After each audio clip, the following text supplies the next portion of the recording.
Hello guys, मैं तनु भारद्वाज एक बार फिर से आप सभी का स्वागत करती हूँ बायो की क्लास में। और आइए अपनी क्लास को कंटिन्यू करते हैं और देखते हैं आज के मोस्ट इंपोर्टेंट जीके क्वेश्चन। तो देखिए, पहला क्वेश्चन है हमारा कि रक्त का वह तरल घटक क्या है जिसमें पानी और इलेक्ट्रोलाइट्स और प्रोटीन होता है। तो सभी को पता है वो क्या है, वो है हमारा प्लाज्मा। क्योंकि प्लाज्मा, रक्त में प्लाज्मा कितना होता है, वो 55 से लेके 60% रक्त में क्या पाया जाता है, प्लाज्मा पाया जाता है। क्लियर है। बात करते हैं सेकंड क्वेश्चन की कि प्लाज्मा का रंग कैसा होता है। सभी को पता है प्लाज्मा का रंग कैसा होता है, वो हल्का पीला होता है। क्योंकि ये मैं बार बार बता रही हूँ कि हमारी रक्त में, हमारी बॉडी में जो प्लाज्मा है वो 55 से 60% पाया जाता है और वो हल्के पीले रंग का होता है। ठीक है, नेक्स्ट क्वेश्चन देखते हैं। क्वेश्चन नंबर थर्ड कि आरबीसी का जीवन काल कितना होता है। तो देखो, आरबीसी का जो जीवन काल है ना, वो 120 दिन का होता है। बहुत ही सिंपल एंड इम्पोर्टेंट क्वेश्चन है, पूछ लिया जाता है और ये कितनी बार पूछा भी गया है एग्जाम में कि आरबीसी का जीवन काल कितना होता है। तो वो 120 दिन का होता है। क्लियर है। नेक्स्ट क्वेश्चन देखते हैं कि मानव शरीर में ब्लड बैंक ऑफ यानी कि आरबीसी को कहाँ रखा जाता है। मानव शरीर में ब्लड बैंक और आरबीसी को कहाँ रखा जाता है, तो वो पलीहा में रखा जाता है। कहाँ रखा जाता है, वो पलीहा में रखा जाता है। क्लियर है।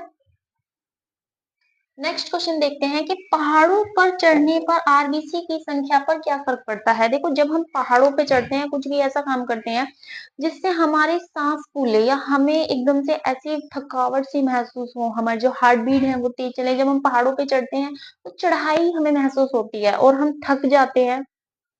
एक बार हमारी सांस भी फूलने लगती है कि बस अब रुक जाओ, स्टॉप ले लेना चाहिए। तो उस टाइम पे जो हमारी आरबीसी है वो क्या हो जाती है, वो बढ़ जाती है। ठीक है, जब हम कुछ भी ऐसा वर्क करते हैं, पहाड़ों पे ऊंचाई पर चढ़ रहे हैं, तो हमारी आरबीसी क्या करती है, वो बढ़ जाती है। यानी कि रेड ब्लड सेल जो है वो बढ़ जाती हैं।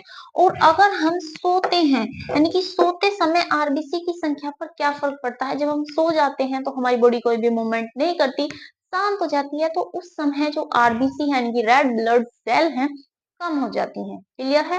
तो ये दो क्वेश्चन तो एग्जाम में पूछे ही जाते हैं, इम्पोर्टेंट है कि वो कम हो जाती है, बढ़ जाती है, ये पूछे ही जाते हैं। इम्पोर्टेंट करके दिखना, क्योंकि काफी बार पूछे गए हैं ये। ठीक है। नेक्स्ट क्वेश्चन है कि रक्त समूह की खोज किस वैज्ञानिक ने की थी। रक्त समूह की खोज वो है कार्ल लेडस्टीनर ने की थी। रक्त समूह की खोज कार्ल लेडस्टीनर ने की थी। नेक्स्ट क्वेश्चन है हमारा कि कौन सा रक्त समूह सर्वग्राही रक्त समूह कहलाता है। तो वो है हमारा ए बी। ए बी रक्त समूह जो है वो ये बोलता है आ जाओ, जितने कोई सा भी ब्लड हो वो अपने अंदर ले लेगा। कोई सा भी ब्लड हो, यानी कि ए हो, बी हो, ओ हो, ए नेगेटिव हो, बी नेगेटिव हो, इसके अंदर सब आ जाएंगे। यानी कि वो सर्वग्राही है, सबको अपने अंदर ग्रहण कर लेता है। और अगर हम सर्वदाता की बात करें, ये तो हो गया हमारा सर्वग्राही। अगर हम सर्वदाता की बात करें, कौन सा है, कौन सा रखता है, तो वो है हमारा ओ। ओ ब्लड ग्रुप जो है वो किसी को भी डोनेट कर सकता है, मतलब कोई किसी भी को दे सकता है। वो अपने अंदर लेगा, किसी का नहीं, दे सकता है। क्लियर। लेकिन ये किसी का भी ब्लड अपने अंदर ले सकता है। क्लियर है। अगर हम सर्वग्राही आपसे पूछा जाए तो ए बी है, और अगर सर्वदाता आपसे पूछा जाए तो वो ओ है। क्लियर है। नेक्स्ट क्वेश्चन देखते हैं कि आरबीसी की कमी से कौन सा रोग होता है। तो देखो, जब हमारी बॉडी में रेड ब्लड सेल जो है वो कम हो जाती हैं, तो हमें कौन सी बीमारी का सामना करना पड़ता है, वो होती है एनीमिया। हमें एनीमिया बीमारी का सामना करना पड़ता है। हमारी बॉडी एकदम सुस्तपन सी हो जाती है। अगर ब्लड नहीं रहेगा बॉडी में तो अनेक अनेक बीमारियां पैदा होने लगती हैं, और सबसे ज्यादा होती है हमारी बॉडी में एनीमिया। बात करते हैं कि आरबीसी का कब्रग्राही किसे कहा जाता है। तो आरबीसी का कब्रग्राही, तो देख, तो एक तो यही है पलीहा, और दूसरा है स्प्लीन, जो यहाँ नहीं दिखाई दे रहा है, मैं यहाँ लिख देती हूँ, यहाँ लिख रही हूँ मैं स्प्लीन। ये दो हैं, दोनों। क्लियर।